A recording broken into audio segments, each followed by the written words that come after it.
Olá, me chamo Thiago Costa Cavenaghi, sou sinopense de alma e coração, nascido e criado aqui em Sinop. Há algum tempo mudei para outras regiões, mas logo voltei a casa. Eu nasci em 11 de 2 de 1982, quando ainda o Hospital Celeste era apenas uma tapera, literalmente uma casinha de madeira. Então faço parte dessa história de Sinop, uma terra abençoada. Se Deus quiser, ainda iremos prosperar muito mais aqui enquanto profissionais. A minha carreira profissional, ela inicia desde criança, na adolescência ali, com meus pais, na fazenda, na lida do gado, na lida de extração de madeira, de tora, enfim. Nós tínhamos uma agropecuária que o incentivo era muito pouco na época, muitos poucos recursos. Mas a lida era diária. Levantava às 5 horas da manhã e nós íamos para o curral tomar aquele leite com café, que o meu avô sempre tirava com muito amor e carinho.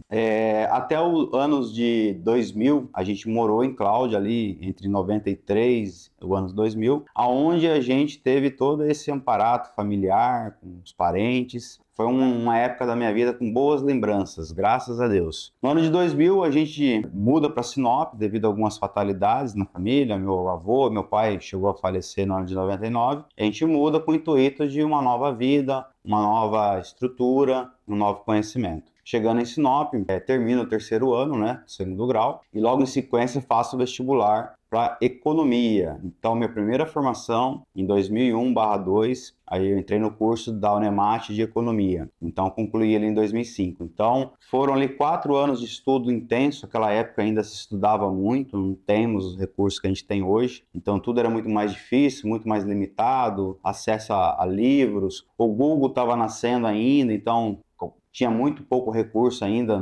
digitais para a gente poder recorrer. Então, permaneci por 4 anos porque era uma oportunidade que surgiu de estudar uma escola pública, porque já não havia recursos financeiros para a gente poder estar talvez fazendo um outro curso, uma engenharia de produção, ou até mesmo estudando fora.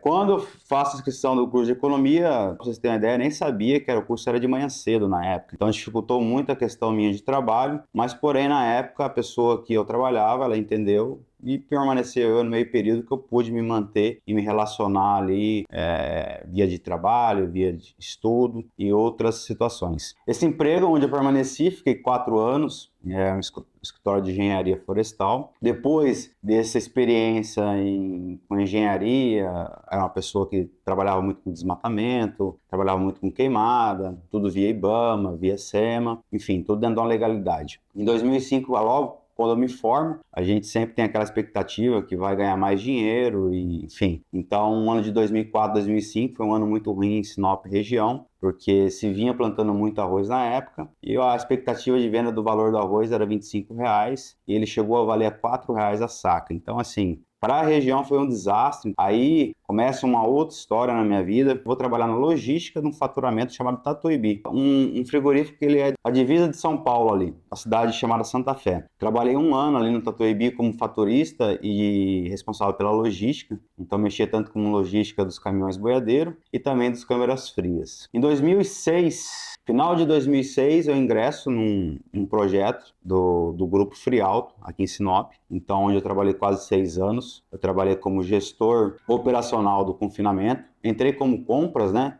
Como era um projeto novo, eu era o 14º funcionário contratado. Os anteriores a mim ali era tudo pedreiro e com a questão da obra. A obra chegou a ter 120 funcionários, então a gente tocava ali, eu cuidava do departamento pessoal dessas pessoas, fazia o pagamento, os vales. Então todo dia tinha uma confusão e um rosco para lidar com gente. Então se hoje vocês acham que é difícil, naquela época também não era muito diferente do que é hoje. Tá? Então, assim, foi uma experiência que eu tive com pessoas, com gente. Então, eu era um subordinado direto da equipe e acima de mim tinha um gerente geral e tinha também os donos, que a gente conversava direto, que eram os donos do Grupo Frialto. Isso me trouxe muita experiência, porque quando você conversa com pessoas de alta capacidade técnica, que já tem lá 5.000 funcionários no grupo, que já tem uma vivência e experiência, a gente acaba aprendendo com eles e com os erros que eles tiveram também e trazem para a vida nossa hoje no dia a dia. Então, trabalhar ali de 2006 até meados de 2010 foi muito interessante, porque quando começou a rodar o confinamento, eles me promoveram a supervisor de confinamento, eles me promoveram. Então, eu cuidava toda a parte estrutural, parte de logística de alimentos, de animais, entrada, saída, processamento, enfim. Eu era basicamente ali o ponto central para que as coisas funcionassem. E sempre tive pessoas, sempre liderei várias pessoas abaixo de mim, com tranquilidade, maturidade, mesmo sendo novo. Se a gente pegar 2006 aí, eu tinha 24 anos, eu já coordenava 120 pessoas. Então, assim, era um desafio para mim, na época, eu lidar com essas pessoas, mas sempre soube lidar. Sempre tive transparência com as pessoas, sempre falei se pode, se não pode, porque o ser humano ele tem que ser objetivo hoje. Quando a gente vai conversar alguma coisa, enrola, demora, é complicado.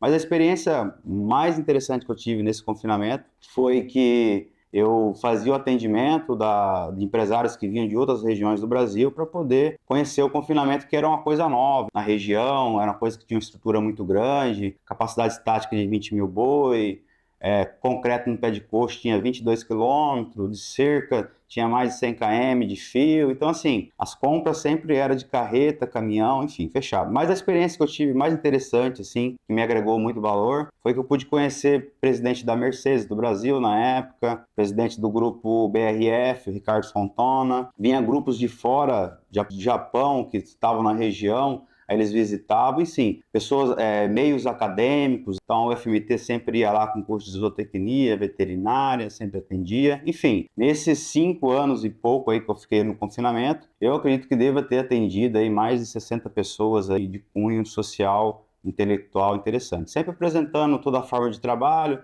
como é que a gente se apresentava. E um detalhe importante também do confinamento, eu pude conhecer minha esposa, que é hoje a Evelyn, né? Então ela foi lá fazer a dissertação dela de mestrado, a gente acabou se envolvendo e aí estamos até hoje, né? Então, foi um fator também bem interessante que o confinamento ele pôde me propor nessa época. Quando eu saio do confinamento, a gente sai porque o grupo ele passa por uma dificuldade, né? Ele entra em RJ, então ele começa a dispensar as pessoas. Enfim, a gente saiu do grupo, que era o confinamento, que era uma vertente deles, né? E fui começar a trabalhar dando aula. Então, assim, comecei a dar aula na FACIP em 2010, em março de 2010, no curso que era o primeiro ano de contabilidade ali. Então, eu dei aula de introdução à economia, aí depois eu dei mercados de capitais, enfim. Eu fiquei 5 anos dando aula na FACIP e nesse meio tempo eu trabalhei numa empresa de consultoria por 2 anos, né? Então, esses 2 anos foram fundamentais para ganhar também experiência no dia a dia, em termos de processo, em termos de gestões financeiras. Esses 2 anos que a gente ficou ali, que eu fiquei ali, a gente conheceu pessoas maravilhosas, podemos trabalhar, relacionar. Conheci meu sócio, que é hoje Jesus Carlos, ele cuidava de uma vertente da empresa de consultoria que era tributário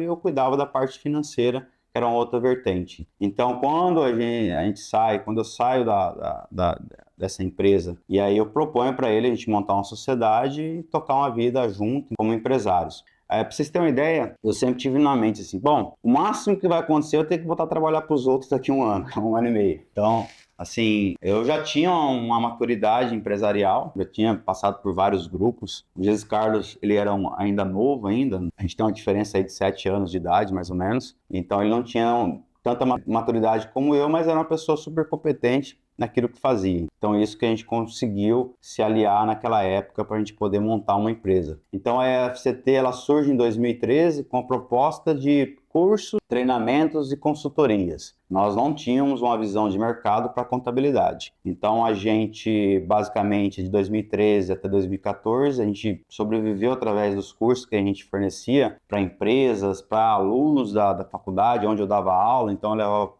panfleto 1 a 1, falava, tem esse curso aqui de planejamento tributário na prática. Então o Carlos ministrava os cursos, eu ajudava também em algumas questões, e aí a gente foi desenvolvendo a questão dos cursos. Através dos cursos surgia a questão das consultorias, né? Então assim, você fazia o curso, você sabia que ali tinha um empresário ou outro, ou um headhunter da empresa que realmente tinha relacionamento com o dono, que falava, os caras estão dando um curso lá muito bom na prática, por que a gente não contrata uma consultoria deles, algo nesse sentido. E quando a gente fazia consultoria, a visão era o seguinte, não, você tem que ser lucro real por conta que, primeiro, que seu faturamento não comporta tá no Simples Nacional, e segundo, que você está expandindo e crescendo, então as despesas você pode aproveitar. Então a gente faz um paradigma na região, os contadores não tinham capacidade técnica ou receio de querer fazer a empresa do lucro real. Então a gente entra com essa vertente, quando a gente monta a contabilidade, de fazer lucro real. Antes disso, a gente teve vários imprevistos, várias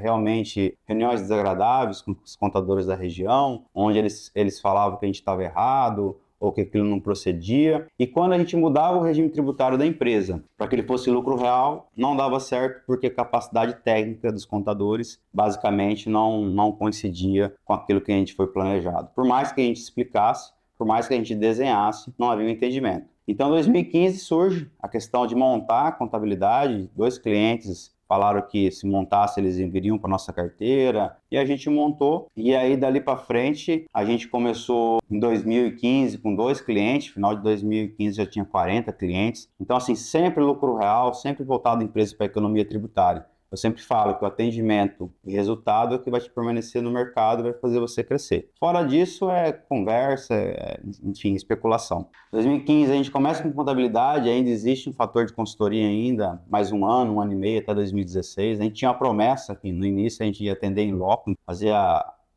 o planejamento ou a questão da verificação do planejamento interno, enfim, funcionava muito bem essa estratégia para captar cliente. Com o tempo, em 2017, a gente já não conseguia mais atender em loco os clientes por conta do volume de clientes que estavam entrando na carteira. Ou a gente focava internamente em processo de gestão de pessoas, ou a gente basicamente não teria como promover a consultoria. Então a EFCT, a partir de 2015 até 2020, 2021, ela sempre foi crescendo um crescimento exponencial aí, até 2022, eu posso dizer, em torno de 40% ao ano. Então, assim, a gente sempre trabalha com estrutura de processo, muito bem definido, e estrutura de pessoas. Um fator muito importante no início, quando a gente começou a contabilidade, foi que a minha esposa, ela pôde trazer a experiência dela de frigorífico, que ela trabalhou na garantia da qualidade. Então, a gente montou os processos bem estruturados, para a gente poder ter liberdade para trabalhar e não ficar refém do mercado externo. Então, assim, a gente contratava pessoas que de fato gostariam de executar rotinas. Então, a FCT hoje é baseada em gestão de pessoas e processos, que é igual resultados. Então, mas nesse meio tempo, é óbvio, não posso esquecer, concluir a faculdade de contabilidade é um fator importante, e também concluir a faculdade de administração. Então, a minha carreira profissional, fora os outros cursos que eu tenho, de Fundação Dom Cabral, IBGC, enfim, BSSP, assim, a gente tem mais de 25 titularizações entre pós-graduação e curso de especializações, então a gente vem se aperfeiçoando com o tempo. Então, o reflexo hoje da equipe é reflexo dos sócios, que impõem um ritmo de trabalho conforme as demandas necessárias. Projeção para os próximos anos, é muito difícil falar no Brasil, que a gente tem uma insegurança jurídica muito grande, mas nós, como empresários, a gente vai passar por um momento, nós como empresários contábeis, né, óbvio, a gente vai passar por um momento de transição, que agora essa nova reforma tributária, a partir de 2026. Então, vai ser um novo desafio para a categoria contábil. A gente está se preparando para isso, estamos com a estrutura interna para agora no próximo semestre de 2025, começar a fazer os cálculos e ver o que vai impactar no caixa das empresas, porque a reforma tributária ela vai impactar no caixa. Então, assim, quem não tem estrutura de caixa ou quem está lá alavancado, assim, realmente esses vão talvez ou sair do mercado ou vai sofrer muito mais as consequências de não ter um bom planejamento. Então, a FCT visa futuro aí um crescimento orgânico sempre, tá? A gente trabalha sempre muito com indicação de 20% a 25% ao ano. Eu sempre falo até para meus colaboradores, eles também têm que crescer esse mesma pegada. Crescer em termos salariais, em termos intelectuais, em termos de buscar conhecimento, porque a prática do conhecimento é que vai agregar valor na rotina do dia a dia. Fora disso, né, a gente vê muita pessoa executando e não pensando, não é tão interessante mais. Então, a partir de 2026, novos desafios, reforma tributária e assim, eu acho que a perspectiva do nosso crescimento vai ser essa. Hoje, em junho de 2025, a gente está com 110, 115 funcionários. Acredito que até o final do ano chega a 130. Então, assim, a gente está se preparando, se organizando para os novos momentos que virão. Dica pessoal para quem vai ver esse vídeo: estude e pratique aquilo que se estudou. Espere o tempo. O tempo ele é primordial no processo. não pule etapa, porque lá na frente vai faltar alguma parte dessa etapa que você pulou. E o dinheiro, ele vem antes do trabalho. Sem trabalho não há dinheiro. Aqueles que trabalham 8 horas ganham por 8 horas. Aqueles que trabalham 16 horas ganham muito mais, ganham 3, 4 vezes mais. E no início meu foi isso daí, foi trabalho árduo. A gente trabalhava 16 horas por dia. Não tô falando para você trabalhar isso daí, tá? Não vai ter um burnout aí, alguma coisa. Mas assim, a dica que eu deixo é: estude, pratique conhecimento, agregue valor nesse conhecimento e terá sucesso.